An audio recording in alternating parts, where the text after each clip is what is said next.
Hey race fans, it's an absolutely gorgeous day out today, and we're going to work on the giant slalom, working on those hairpin turns and try to get them nice and tight and sharp. I'm Captain Gregg. And I'm Sparky. And let's go light up some banners first.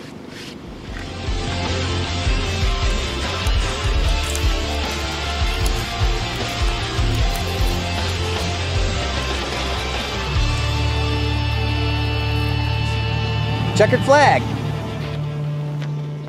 Sparky, the flags are all set. We're ready to do some little racing here. We're going to be running the giant slalom. Giant slalom is effectively hairpin turns. Now remember, there's 4 types of turns in FPV racing. We've got your slalom, your sweepers, your tight radiuses, and your hairpins. This is really nothing more than a bunch of hairpins, but it has a couple of interesting features. Number one, we've got different entry speeds as we come into these hairpin turns. We're going to have some fast entries, medium entries, and the center section we're going to have some slow entries. Hello, FPV racers. A couple of techniques we're going to work on these runs. As we come into the hairpin, the goal is to get in and get out fast, which means we're not going to take wide turns. We want to hug the pylon and then punch out. Now the helicopter or the multi-rotor can only do a couple things at once at full throttle. Remember, if we're trying to yaw, only the diagonals are powering up and these will slow down depending on which way we want to yaw. That creates a tipping point. And if we go full throttle, it doesn't, and we're still yawing, it doesn't necessarily, it being the controller, doesn't necessarily know what should take priority. So it can get a little squirrely. I flashed a new version of software on this one, so it definitely is flying a little bit better. So the way we do it is we come in sideways, we keep our banner in focus, we start our yaw, we try to complete our yaw before we start to punch out. That helps and makes everything stable, and then we shoot. We're going to do a bunch of runs and we're going to compare our slowest to our fastest and see what kind of mistakes translate into what kind of time savings or time costings. So, let's get ready to do some FPV racing. What do you say? Let's light it up. And engaging the flux capacitor sequence now.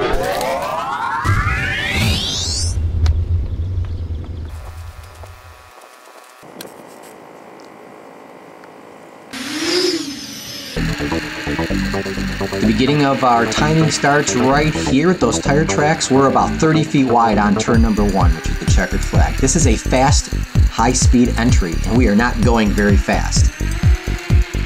This is a medium speed entry into the gauntlet. These are both slow speed entries for these hairpins. Nice and tight, but a little high. I don't think multi-rotors can inhale, Captain Gregg. And we need to be going very fast here, and we are not going fast at all. Let's light it up on the return trip, Captain. Okay, we punch it back to the red checker. Not bad. Medium speed entry, keep it tight. Back to the gauntlet. Quasi figure 8. Flux capacitors on full. And here we go for the completion. And not bad there. And we wrap it up with a 48-10. Average run. Certainly room for improvement. I've gotten sub 35 seconds on my little 250, and they handle these difficult courses really, really well. We figured out a simplistic way to measure course difficulty at FPV tree racers. A typical oval has 360 degrees of turns. We figure that's a difficulty level of 1. So for every 360 degrees beyond the first one, we add 1 level of difficulty. So our course has 10 turns of 180 degrees. That's 1800 degrees divided by 360. That gives this course a difficulty level of 5. Lots of turns means lots of opportunity for mistakes, but also lots of opportunities for a faster time. A little tricky out there. I went wide and overshot, which is a very common problem in hairpin turns a lot of time. Keep in mind, we've got a 4S setup, 1400 kV, and we're running 8-inch carbon mix blades here. We got a lot of power. This thing can get on it quickly. So I think we're going to do another run here, and we're going to compare the two. Specifically, we're going to work on keeping it tight, not try to overfly it, and just let it be smooth and silky as we come through them. Let's go do it. Okay, let's see if we can beat that run. Keep the turns tight. Okay, next run, let's see if we can make it a little faster. Still a little bit wide on that turn 1. okay entry speed there. Smooth and silky. You can tell we're staying lower because the banner isn't in our field of view. This is an important part of the course. That was nice. Nice turn there. High speed coming up and need to be faster. And we are. Running a little bit wide there. Lost a few tenths, I'm sure. Push it, push it, push it. Back through the quasi-figure eight middle section. Nice rounded turn. A little wide, a little high. Again, a couple of tenths lost there. Overall, seems like we're going a little faster. Here's the home stretch. A 43.06, which is about 5 seconds faster than our 48 posted last run. That's about 12%. That's substantial. Now let's go take a look and compare them side by side and see where the real time savings was had.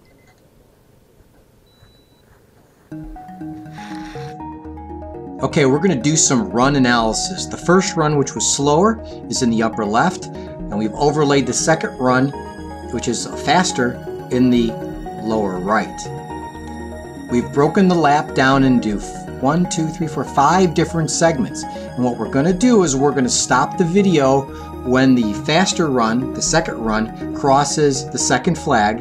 We're going to start a timer and then stop the timer the moment that the first run crosses the flag, so we'll be actually able to see the time differential broken down into little segments. And let's roll the tape. The first thing you're going to notice is look at the speed of the second run. We're coming around that start-finish flag, and look at, we're already there. Boom, stop it right there. Look at how much further along we are on the second run. We're already starting turn 2, and in the first run in the upper portion, we're only halfway there. So I think the takeaway is when you're crossing that start-finish line, quit pussyfooting around and get on the gas. Captain, I don't recall reading about pussyfooting in any racing manuals. Check it in Wikipedia, my friend. Oh, I did. And it said, lift up your skirt and grow a pair, Nancy. Okay, we're going to start a timer now and see when the first run crosses that green flag. That's going to be the differential between the first run and the second run going into turn 2. Remember, there was about a 5-second difference, so let's roll it. Running in slow motion here. And let's stop it right now. 2.5 seconds. Our differential between the entire first run was 5 seconds. Half of it was lost in the first turn.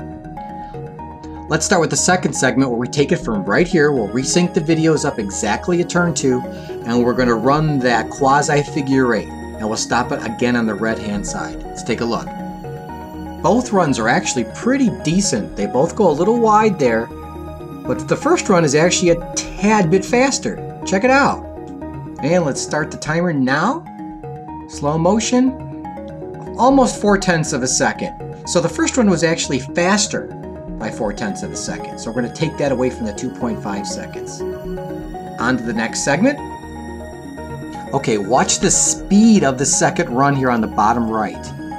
Boom! Look how fast it got around that red checkered flag, and it's flying into the top of the hill. Boom! Right there. Let's run it in slow motion and see how much time differential there is. First run still trying to get around, and it's about 1.76 seconds. That's substantial. Speed was a big issue there. Both turns went a little wide, but just pure speed was why there was 1.76 seconds there. On to the next one. Okay, let's start our return trip home. 2 segments here. This is a fast entry hairpin coming back into the red checkered flag at the top of the course. Here we go. Both turns are way out, 15-20 feet way out. Coming into this, they're also both way out. A lot of time could be saved right there if we moved in closer. Fastest distance between 2 points, straight line. We're wasting way too much time. That's a half a second right there. So the second run continues to be a little faster in this segment. So we're on the last segment, and this was pretty much a dead tie. So let's pay attention to the racing line. The first run actually runs a little bit of a tighter line for that American flag. So look at the top left. It's actually a little closer, and see how we got out of that turn faster? And then here we are crossing the finish line. Boom. Dead even. No difference. So let's add up the times. So the total is 4.4 seconds. Still a lot of time to be had on that second run. We were still running really wide, and again, the straightest distance between 2 points is a straight line.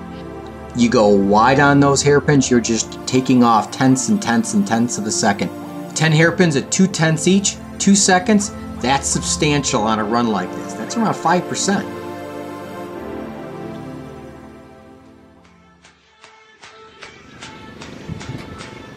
Okay, that's the giant slalom and hairpin turns. Make sure to subscribe to the channel, and we'll catch you next time on FPV Tree Racer.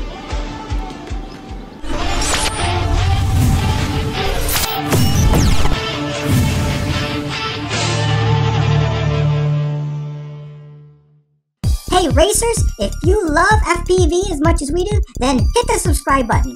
Hit it now! Now! And of course, check out some other videos. Time to race. Go light it up.